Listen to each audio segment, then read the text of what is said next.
छत्रपुर श्री रामनगर स्थित सरस्वती शिशु विद्या मंदिर परिसर में बौद्धिक मंडप उद्घाटन हो जाएगी।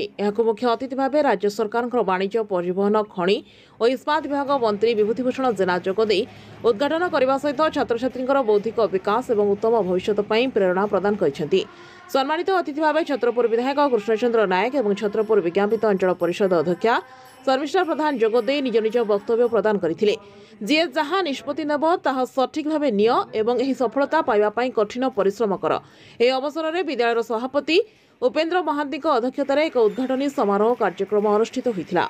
संपादक पद्मचरण साहू कार्यक्रम आभिमुख्य उपर कहिथिले। विद्यालय प्रधान आचार्य रवीन्द्रनाथ दास स्वागत भाषण देवा सहित अतिथि मानकर परिचय प्रदान करथिले। अनुष्ठान पक्षरु समस्त अतिथि को पुष्पगुच्छ सहित उपढौकन दे स्वागत करा जायथिला। प्रारंभ में विद्यार्थी मानक द्वारा स्वागत संगीत गान करा। समस्त कार्यक्रम को विद्यालय परिचालना कमिटीर सदस्य आचार्य गुरुमा और समस्त कर्मचारी सहयोग करथिले। शेष में सभापति समस्त को धन्यवाद देथिले। आपण मन तो जानिथिबे आज मंडप उद्घाटन हैला जेहेतु सरस्वती शिशु मंदिर तरफ जेहेतु आमको निमंत्रण होता। निमंत्रण तांकर सम्मान रखी आम पहुंचीलु।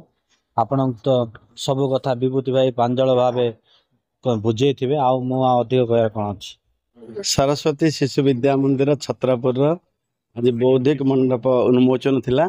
से अवसर में मोर सौभाग्य मु उन्मोचक रूपे जोग देइथिली।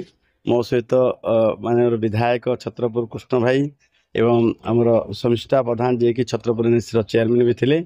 समस्त सभापति परिचालन समिति सभापति संपादक थे। बौद्धिक मंडप उद्घाटन जी खुशी ना पिलान सहित इंटराक्शन आहुरी खुशी। शिशु मंदिर जो भाया शैक्षिक वातावरण निश्चित भाव ये प्रेरणार उत्स हुए समस्त तेणु एभलिया सबू जगार हवा आवश्यक अच्छी। आम संस्कृति आधारित शिक्षादान जो आनंद अच्छी तार आनंद मत समस्ते पाइबा आवश्यक अच्छी। आज आम बड़ गौरव विषय बहु प्रतीक्षित आज जो आमर बौद्धिक मंडप कॉन्फ्रेंस हॉल तार उद्घाटन हो सहित आम छोट छोट शिशु बाटिकार पिला रूम व्यवस्था अभाव थिला।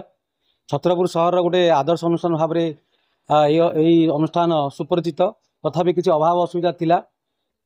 तार बौद्धिक मंडपर अभाव थिला। पिला माने एकाठी बस पार 1100 पिला। तो से विद्यालय परिचालन कमिटी चिंता कले। ता सहित पूर्व धर्मेन्द्र प्रधान आग्रह कराइथिला और मंत्री मान माननीय विभूति जेना सार निमंत्रण कराइथिला उद्घाटन जहाँ आज सफल होती समस्त धन्यवाद देछि। छत्रपुर सरसमल का रिपोर्ट IYA न्यूज।